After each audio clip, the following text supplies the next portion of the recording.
sometime around 1996, I think. I stood here, outside the Early Learning Centre, with two brothers, my best mates, Kiarash and Carver, waiting for the number 11. That day, over the road was Captain Tap. He'd always been there, on the corner opposite. I remember reggae from the battered boombox on the ground, him performing his signature shuffle amongst the pigeons and passers-by that squabble over a scrap of bread or McDonald's fry on the pavement. They mostly paid him no mind. Sometimes a dropped coin. He seemed equally indifferent to both. His well-worn shoes keeping rhythm, sometimes rock, psychedelic dance, whatever pop song was popular, it didn't really matter. Once, he was the Earl of Mustard, sometimes Lord or Colonel.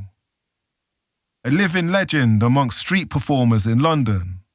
1969, he was filmed for a documentary, The London Nobody Knows. He became Jimmy Norris, and in the 80s fronted a Belgian pop band called Veterans. They made albums. Captain Jimmy Lord Mustard, Earl of Tap, performed on national TV. Same shuffle, slightly hunched shoulders, arms, gracefully conducting his audience as heel and toe clicked out familiar rhythms. He sung about growing old, being a disco freak and tap. Back in 1921, he was George Pirie, teaching himself to dance age 10. 10 years later, music hall stages in a double act he himself described as terrible. Somehow, his performing partner was killed. And as Alistair MacDonald, George Jimmy Lord Mustard Colonel Earl of Tap hit the road. And as the decades danced by, he found himself in Oxford. 2006, Lord Mustard MacDonald fancied popping to London for a few days. He made the paper. A 95-year-old missing with 40 quid, slippers and a top hat.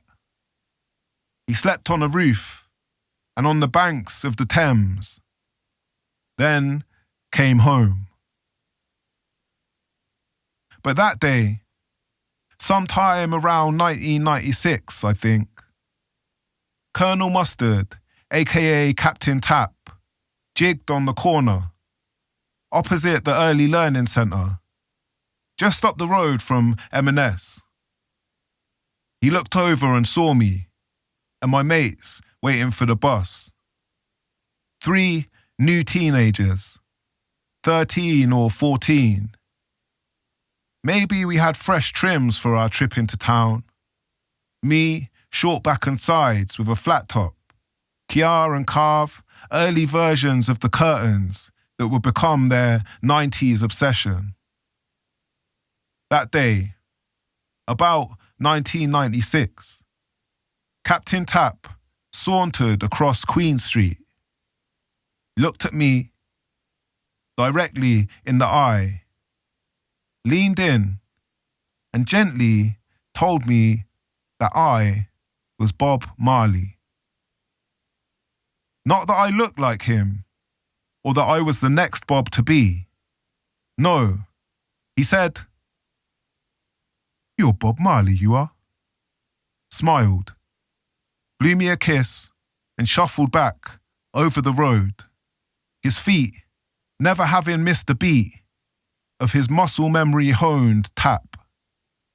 Me, Carver and Kiarash were left in hysterics.